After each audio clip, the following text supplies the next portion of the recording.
nakikiso. Tarakli!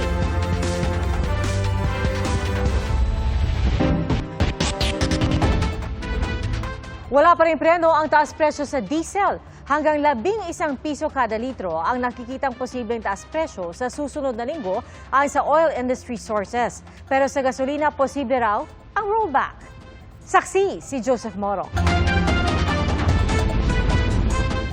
Naglalaro na sa 107 hanggang 134 pesos ang kada litro ng diesel sa Metro Manila. At sa darating na linggo, wala pa rin daw maaasahang pagpreno sa pagmahal ng diesel. Ayon sa isang oil industry source, inaasahang tataas ang diesel ng 5 to 8 pesos kada litro. Sabi naman ng isa pang source, posible raw umabot hanggang 11 pesos ang dagdag presyo.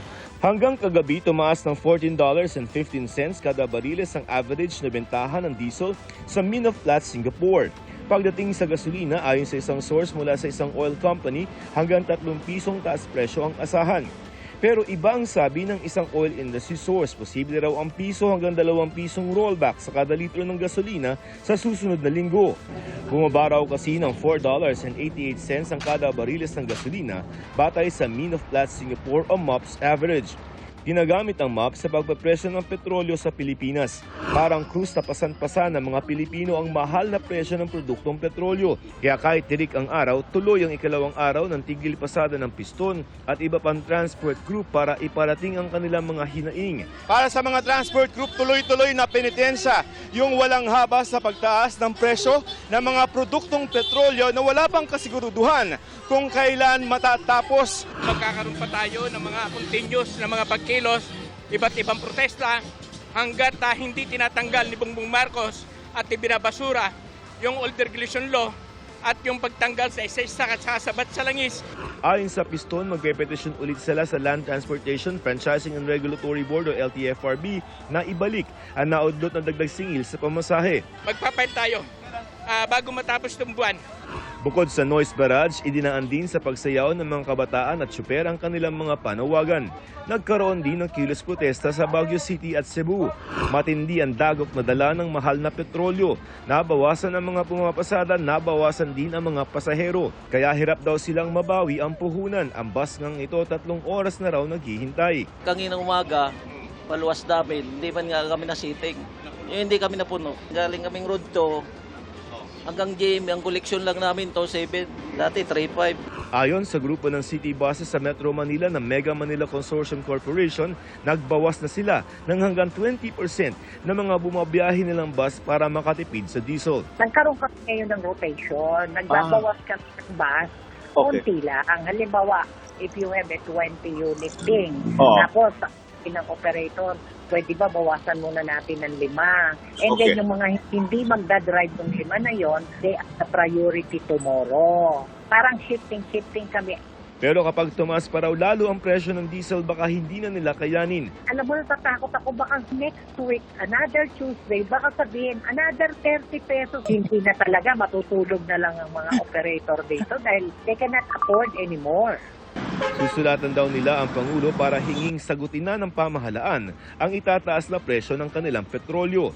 Malaking bawas din sa kita ng mga gaya ni Jay na delivery truck driver ang mahal na petrolyo. Balak na kasi magbawas ng biyahe ng amo niya at mag-rotate na lamang ng mga driver. Per biyahe lang po kami. So pag wala kaming biyahe, wala kaming kita. Buti yung bus namin mabait, pinapabali-bali kami pag wala kaming biyahe. Pero bali pa rin yun, pagdating ng araw, kakaltas pa rin sa sweldo namin. Nasa state of national energy emergency ang bansa. Naisabatas na rin ang pagbibigay ng kapangyarihan kay Pangulong Bongbong Marcos na tapyasan o suspindihin ng oil excise tax. Isa pa sa isinusulong ang pagbasura sa oil deregulation law. Nothing is being discounted. Ibig sabihin, lahat ng maaring gawin upang meron tayong magawa para tulungan na pagaangin ang epekto at nangyari nitong gera sa Middle East ay talagang pinag-uusapan namin. But what we are focused now is immediate. Pagdating naman sa supply, tatagal pa raw ito ng hanggang Hunyo matapos dumating ang bagong supply. Meron na tayong supply of crude oil, sufficient supply hanggang June 30. Pero patuloy pa rin ang ating paghahanap ng supply. Sa harap ng krisis sa Middle East, kinonsulta raw ng Pangulo ang ibang leader ng Association of Southeast Asian Nations o ASEAN kung itutuloy ang ASEAN Leaders Summit sa Cebu sa Mayo. Aniya na pagkasundo ang ituloy ito pero iiklian at sisimplihan para makatipid. Tuloy tayo sa May 7, May 8, but as I said, it will be a very bare-bones summit. It will be over a period of maybe a day and a half, imbes na yung mahaba all day what we had planned. Tuloy din ang isa pang ASEAN Summit sa Nobyembre pero aalamin din ng Pangulo kung anong sentimiento ng iba pang ASEAN leader kaugnay nito. Para sa GMA Integrated News, ako si Joseph Morong, ang inyong saksi. Lalo pa pong humina ang piso kontra dolyar. Nagsara ang palitan ngayong araw sa 60 pesos and 55 centavos, pinakamababa sa kasaysayan. Noong March 19, unang beses na sumampa sa 60 peso level ang palitan ng piso kontra dolyar. Bumalik po ito sa 59 peso level nito March 24, pero sumampa ulit sa 60 pesos kinabukasan.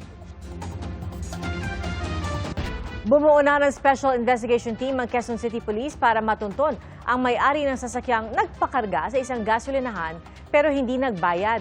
At hinahanap din ng isang driver sa Bacolod na tinakasan din ang gasolinahan kung saan siya nagpakarga. Saksi, si James Agustin. Makikita sa CCTV ang pagdating ng isang multipurpose vehicle sa gasolinahang ito sa southbound lane ng EDSA sa Quezon City mag-alauna na madaling araw noong Linggo. Nilapitan siya ng pampatenda. Bagyang nagbukas ng pinto ang driver. Doon na kinargahan ng diesel ang sasakyan. Nang matapos, bigla na lang umalis ang motorista. Sinubukan pa siyang pahintuin ng pampatenda at kinalampag ang bintana ng sasakyan. Sa isang kuha ng CCTV, makikita na dire-diretso sa EDSA ang motorista. Ayon sa 22 anyos sa pampatenda, nang dumating ang motorista, agad siyang tinanong kung may diesel sila. Nilapitan ko na po si customer and sabi niya po, diesel daw po, full tank. Nag-double check po ako kay customer, product batch po. Okay naman daw po, nagsenyas lang po sa akin ng okay. Ngayon po, kinargaan ko na po hanggang sa pagmatic na po. Sinara ko na po yung gas tank ni sir. Pagkasara ko po, bigla na lang po tumakbo si customer. Nakiangkas pa raw siya sa isang nakatambay na motorcycle taxi rider para hanapin sa EDSA ang motorista pero bigo silang makita. Umabot sa 5,196 pesos and 45 centavos na halaga ng diesel ang naikarga na hindi binayaran ng motorista. Ang masaklap ayon sa pampatenda, ibabawas ito sa kanyang sahod. Sa akin po, binawas yun. Pumirma po ako ng deduction letter po. Sobrang hirap po sir. May anak po kasi ako nagdedede, gagatas. Pati sobrang abala rin po sa istasyon namin sir. Nai-report na ang insidente sa Laloma Police Station. Nagsasagawa na sila ng follow-up operation. Kahit may kuha ng CCTV, hindi malinaw ang plate number na nasa harapan ng sasakyan. Ang plaka naman sa likurang bahagi may takip na tela. Nakipag-ugnayan na ang pulisya sa MMDA at LTO. Nakapag-backtracking na rin po kami sa mga CCTV na pinanggalingan ng suspect at forward tracking na rin po kami ng mga CCTV rin kung saan papunta po itong suspects. Kagabi, tinungo ni QCPD Director Police Brigadier General Randy Glenn Silvio ang gasolinahan kung saan nangyari ang insidente. Hindi pa po namin nakakausap yung may-ari ng gasolinahan, kaya gumawa na lang po kami ng letter at inaanyayahan po namin siya dito sa aming istasyon. Umaasa naman ang pampatendant na sa lalong madaling panahon ay matukoy ang pagkakakilanlan ng motorista. Sana sumuko ka na at pagbayaran mo yung ginawa mo sa akin. Yung laking provision yung ginawa mo sa akin. Sinusubukan pa ng GMA Integrated News na makakuha ang panig ng pamunuan ng gasolinahan. May insidente rin ng gas and run sa Bacolod City. Sa kuha ng CCTV, tila normal lang na nagpapakarga ang isang sasakyan sa isang gasolinahan. Pero lumarga lang ito pagkatapos ng hindi pa pala nagbabayad. Ayon sa manager ng gasolinahan, 500 piso ang halaga ng ipinakarga at tinakasan ng driver. Hindi na ito ikinalta sa sahod ng gas attendant na bago lang anya sa trabaho. Nakipag-ugnayan na ang pulisya sa LTO Negros Island Region para matunton ang driver. Para sa GMA Integrated News, James Agustin, ang inyong saksi. Mahigit 2 milyong pisong halaga ng produktong petrolyo na iligal umanong ibinebenta ang nasamsam ng otoridad sa Ligao City sa Albay. Sa entrapment operation, nakumpiska ang isang tanker truck na may lamang tinatayang 1,000 litro ng gasolina. Na-recover din ang 3 drum na may lamang tig 200 litro ng gasolina, pati na ang 11 tangke na ginagawa umunong imbakan ng petrolyo. Ayon sa Albay Provincial Police Office, isang suspect ang arestado. Nahaharap siya sa reklamo kaugnay sa pag-iimbak at pagbebenta ng produktong petrolyo nang walang kaukulang permiso. Nasunog ang isang sasakyan na minamaneho ng TNVS driver sa Pasay City. Mula po sa NAIA Terminal 3, dadaan lang sana sa Terminal 1 ang sasakyan pero bigla na lang itong umusok at nag-apoy. Agad bumaba ang driver at binuksan ang hood. Rumesponde naman ang mga bombero ng Barangay 197 ng Pasay City. Naapula rin ito at walang nasaktan. Itataas po ng Department of Health ang Code White mula March 30 hanggang April 6. Ibig po sabihin nakaalerto ang mga health emergency team at emergency room sa buong bansa sakaling kailangan rumisponde sa anumang insidente sa darating na Semana Santa. Sa Parañaque Integrated Terminal Exchange o PITX, marami pa rin pasahero na biyaheng probinsya sa kabila po ng pagmahal ng petrolyo. At saksi live si Jamie Santos. Jamie? Piyas, sa gitna ng patuloy na pagmahal ng bilihin, ramdam ng maraming Pilipino ang bigat ng gastusin sa araw-araw. Pero kahit gipit sa budget, marami ang piniling umuwi ng probinsya ngayong malapit na ang Semana Santa. Nananatiling mataas ang demand sa mga biyaheng probinsya, lalo na patungong Bicol batay sa pinakahuling datos ng PITX para sa Semana Santa. Nito raw March 26, umabot sa mahigit 84% ang mga biyahe na fully booked sa rutang Bicol, kasabay ng pagtaas din ng booking sa Calabarzon, North Luzon, Visayas at Mindoro. Pagsapit ng March 27, may halos 68% na fully booked sa Bicol, 38% sa North Luzon at higit 33% sa Visayas. Mula March 28 hanggang March 31, nananatiling mataas ang demand sa Bicol na nasa halos 78%, habang limitado naman daw ang booking sa ibang ruta. Pagsapit ng April 1 at April 2, bahagyang bumaba ang bookings. Pero tuloy pa rin daw ang biyahe ng mga pasaherong piniling makauwi sa probinsya. Ayon sa PITX, ang datos ay tumutukoy sa porsyento ng mga biyahe na fully booked. Kaya kahit mataas ang bilang, may natitira pa ring available na trips. Inabutan namin ngayong gabi ang OFW sa Saudi Arabia na si Christine. Nagbalik bansa siya para sa graduation ng anak sa Bicol. Damang-dama raw niya ang hirap mapa-Saudi hanggang Pinas. Taas ng presyo, ganun. Tapos hindi na magkasya yung every month na padala. Pati dun sa ibang bansa, krisis din eh. Doble na lang para sa yung tayo ng tipid tayo sa ng ekonomiya sa lahat. Kumbaga maghinay-hinay muna. Tuhog na ang rason ni Josie sa pag-uwi sa Daraga Albay ngayong gabi para sa recognition ng anak at para na rin sa Holy Week. Pero dahil sa hirap ng sitwasyon, marami raw na bago sa kanilang plano. Sobrang apektado po since kagaya po nito medyo mahal po yung pamasahe ngayon. Parang mag-short yung budget. May mga planong hindi po matutuloy. Alam mo, mga outing. Bagaman aminadong mahirap ang buhay ngayon, wala raw binago sa plano si Janine na biyaheng Naga Camarines Sur ngayong Semana Santa. Ganun naman daw talaga tayong mga Pilipino. Uuwi at uuwi sa pamilya para makapagbakasyon. Parang normal na sa Pilipinas yung ganito eh. Parang nasasanay na lang ang mga Pilipino eh. Parang for me, hindi na siya, kumbaga sa mga Pilipino nakikita ko, nag-a-adjust na lang tayo, wala tayong magagawa eh. Kumbaga, go with the flow na lang. Kaso syempre, lahat naman ng umaaray.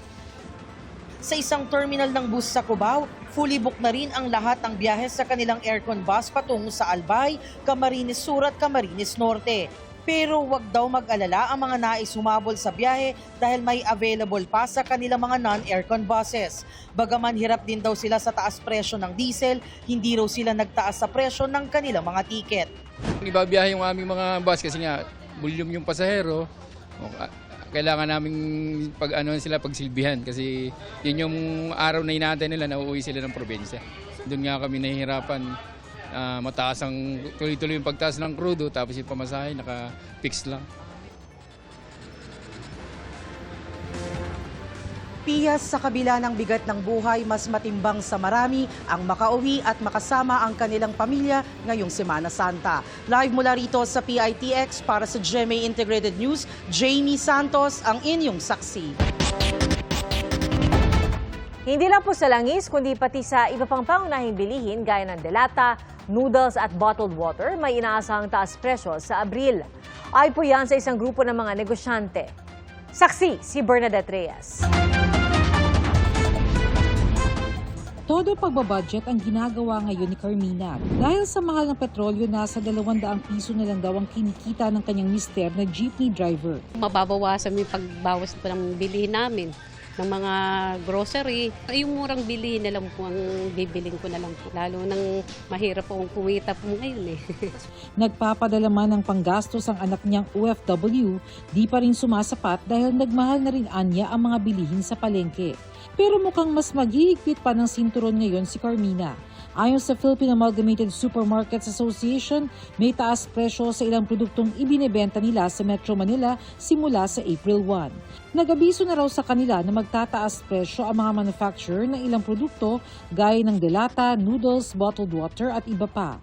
Sa mga probinsya, may paggalaw na nila sa presyo ng ilang produkto. Shipping, tumaas by 30 to 45% eh.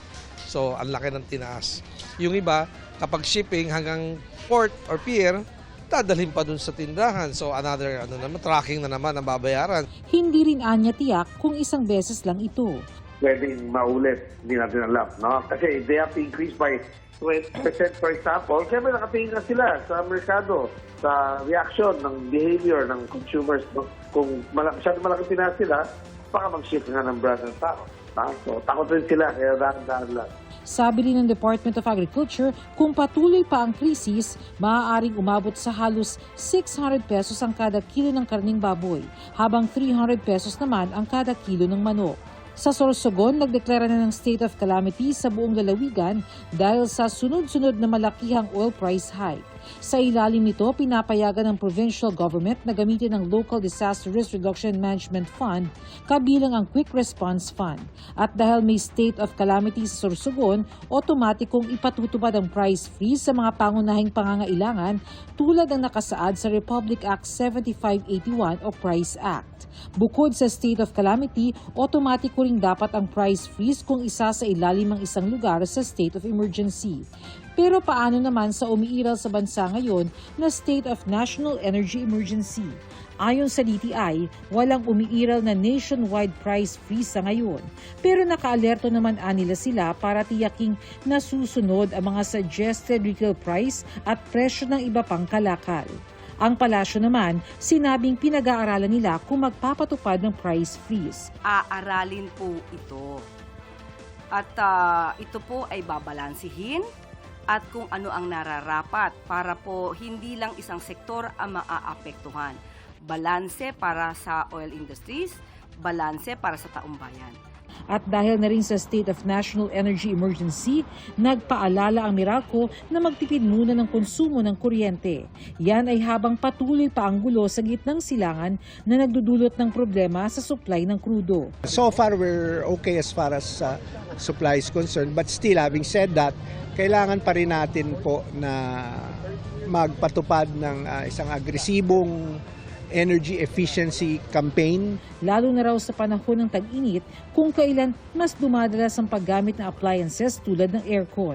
Ayon sa Meralco, malaking tipid kung gagamit ng mga inverter na appliances tulad ng inverter na aircon at inverter na ref. Itong conventional ref na ito halimbawa kumukonsumo ng mahigit 20 pesos kada araw kumpara sa isang inverter na ref gaya nito na nasa mahigit 12 pesos kada araw lamang ang konsumo. Suma total, nasa mahigit 50% ang maaaring masave ng isang consumer kada buwan.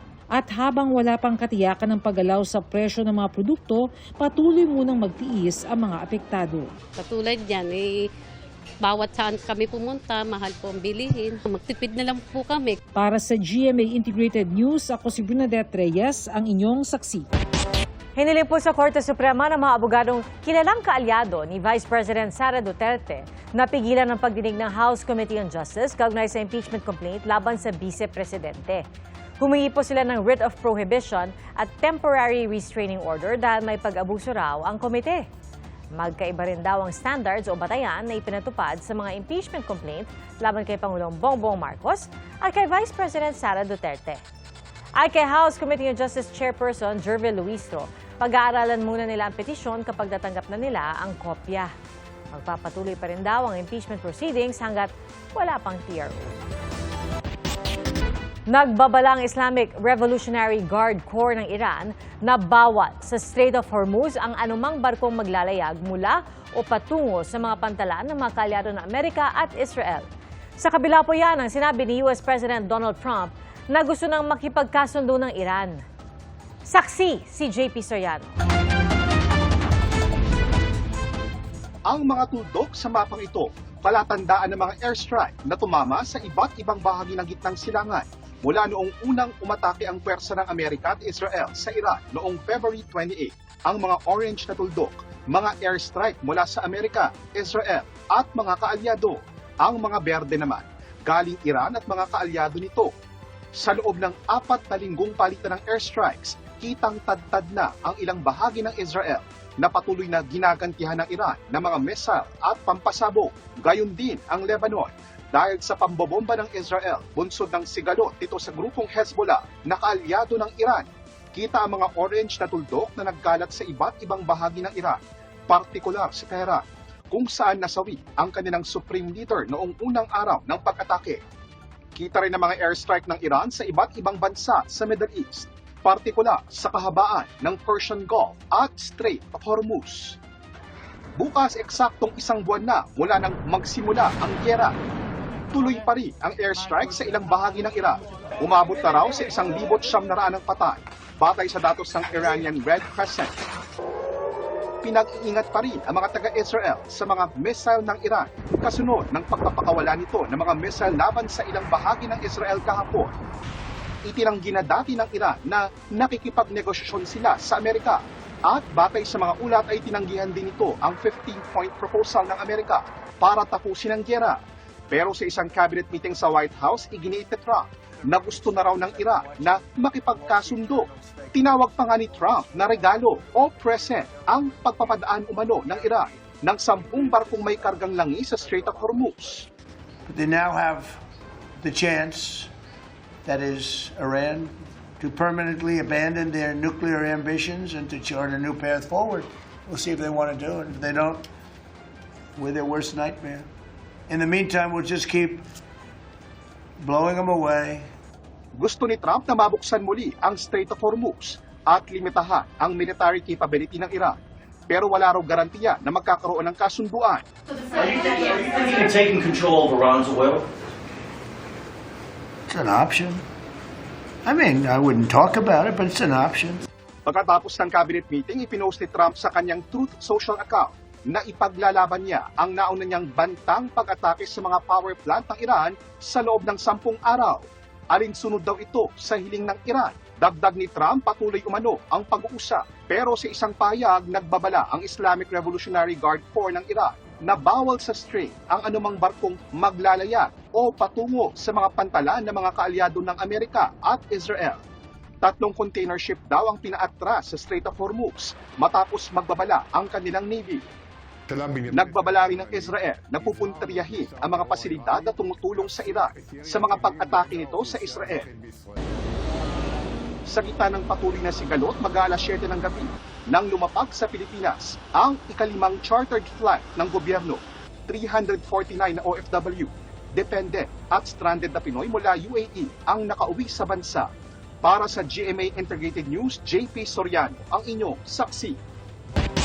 Arestado ang 2 Indian national dahil sa sobra-sobrang interes sa pautang at sa pananakit umano sa mga kapwa Indian national. Saksi si John Consulta, exclusive. Kalaboso sa intrepid operation ng NBI Special Action Unit ang dalawang Indian sa coffee shop na ito sa Pasay City. Na-recover sa dalawa ang marked money na binayad sa kanilang ginawang pangingikil. Ayon sa NBI, ang simpleng pautang ng mga suspect naging komplikado nang biglang itinaas ang interes sa nakakalulang rate. May mga Indian nationals na binibiktima yung kapwa nila Indian nationals. Ang pautang nila hindi nga 5-6, 5-10 na eh. Sobra-sobra na yung pautang hanggang sa hindi na mabayaran. Yung passport ng ginawang collateral, ayaw ibalik yung passport. Ang masama nito, may kaibigan tong nangungutang na pati yung passport niya ay kinuha at hindi binalik. Sumbong ng mga biktimang Indian din. Matinding pananakit ang inabot niya sa kanyang mga kabayan nang di niya makompleto ang bayad sa interes ng utang na lumobo na ng tuluyan. They used to slap me and they used to punch me. Even I had shoulder markings also. They also use sticks? Yeah. Where did they use the sticks? On my legs. Till it bruises, they hit me with the stick. When I tried to tell them why should I pay the money when I don't owe you anything, they started giving me death threats, coming to my house. So I was not even able to stay in my house. Sinampahan na ng reklamong physical injuries, grave threats at extortion ang dalawang inarestong dayuhan na wala pang pahayag. Para sa GMA Integrated News, John Consulta ang inyong saksi. Hindi lang daw katatakutan ang hatid ng horror film ng GMA Pictures at Mentork Productions na Huwag Kang Titingin. Ayon sa cast, maraming matututunan ang kabataan sa pelikula, gaya na lang ang pagharap sa kinatatakutan at pagiging matapang. Swak din daw ito ngayong tag-init dahil sa summer adventure na ihahatid ng barkada.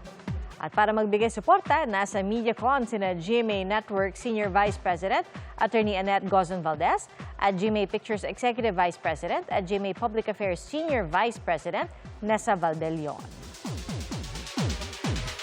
I think one of the pulls of this movie is our stellar cast. Talagang ang ganda ng combination, and I hope na ito yung unang salvo ng horror summer movies or summer movies, mga Pilipinong manonood ng mga pelikula. Makakatanggap ng balikbayad ang ilang customer ng Maynilad sa Abril. Para po ito sa mga naapektuhan ng water service interruption noong Pebrero sa bahagi ng Cavite, Las Piñas, Parañaque at Muntinlupa. Mahigit 400 piso ang inaasahang rebate na matatanggap sa bill ng mga kwalipikadong customers sa Abril. Ang rebate ay kasunod ng ipinataw na multa ng MWSS Regulatory Office sa Maynilad. Masayang nakabonding ni PBB Celebrity Collab Edition 2.0, Kapuso Big Winner Caprice Cayetano ang kanyang fans. Ayon kay Caprice, naging daan ng fan meet para personal siyang makapagpasalamat sa mga sumuporta sa kanyang PBB journey. Masaya rin daw si Caprice na makabonding at makilala ang fans. Natuwa raw siya na maging maliliit na detalye ay kuha ng fans. Yung mga outfits po nila, mga favorite color ko po talaga yung pink, kaya na-appreciate ko po talaga. Before naman po ko pumasok sa bahay ni Kuya, hindi naman po ko masyado kilala, kaya nakakatuwa po. Naririnig ko po yan sa kanila na si Caprice or si Kapkap. Malayo ang mararating ng simpleng kabutihan. Yan po ang ipinamalas ng ilang tsuper at pasahero sa gitna po ng kalbaryong pinapasan dahil sa mahal na petrolyo. Ating saksihan.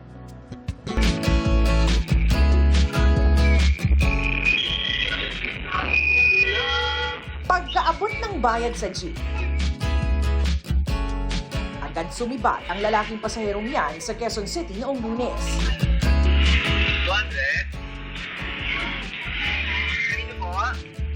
Ang lalaki, sobra-sobra pala ang binayad.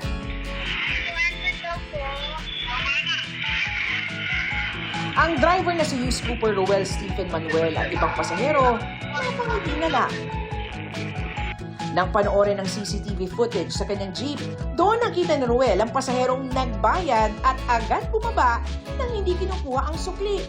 Idinaan na lang niya sa social media ang pasasalamat. Malaking tulong daw ito, lalo't doble na ang gastos nila sa diesel at apektado na ang naiuwi niyang kita. Ang isang e-jeepney driver naman, hinangaan dahil sa kanyang tulong sa isang pasahero. Kwento ni Hughes Cooper May Albert Flores, habang papasok sa eskwela ay napansin ng anak niyang si Aliyah na naiwan niya ang kanyang pitaka. Papara na raw sana si Aliyah, pero bigla siyang inabutan ng tsoper ng 100 piso para may magamit daw ito papasok sa paaralan. Hinanap ni May ang tsoper para makapagbayad at magpasalamat. Pero di nila naabutan sa terminal ang driver, kaya sa operator na lang ipinaabot ang pera. Sabi ng mga netizen, sana dumami pa ang mga taong handang tumulong sa kapwa sa kabila ng mga pasanin. Nadagdagan din ang mga community pantry. Sa Calapan Oriental, Mindoro, libreng pinamimigay ang mga bigas, prutas at biskwit para sa mga driver at magsasaka. Ayon kay Hughes Cooper Marie Rotuno, paraan nila ito para makatulong. Ang Philippine Animal Welfare Society o POS naman, muling binuksan ang Community Pantry para sa mga alagang aso at pusa na mga tsoper na mga pampublikong sasakyan. Kada tsoper ay pwedeng kumuha ng isang pack ng pagkain at treats ng mga hayop. Para mabigyan ito, daan lang ang pinapasadang sasakyan sa tanggapan ng POS. Para sa GMA Integrated News, Sanima Rapran, ang inyong saksi. Salamat po sa inyong pagsaksi. Ako po si Pia Arcangel para sa mas malaking misyon at sa mas malawak na paglilingkod sa bayan. Mula sa GMA Integrated News, ang News Authority ng Filipino, hanggang sa Lunes, sama-sama po tayong magiging saksi! Mga kapuso, maging una sa saksi. Mag-subscribe sa GMA Integrated News sa YouTube para sa iba't ibang balita.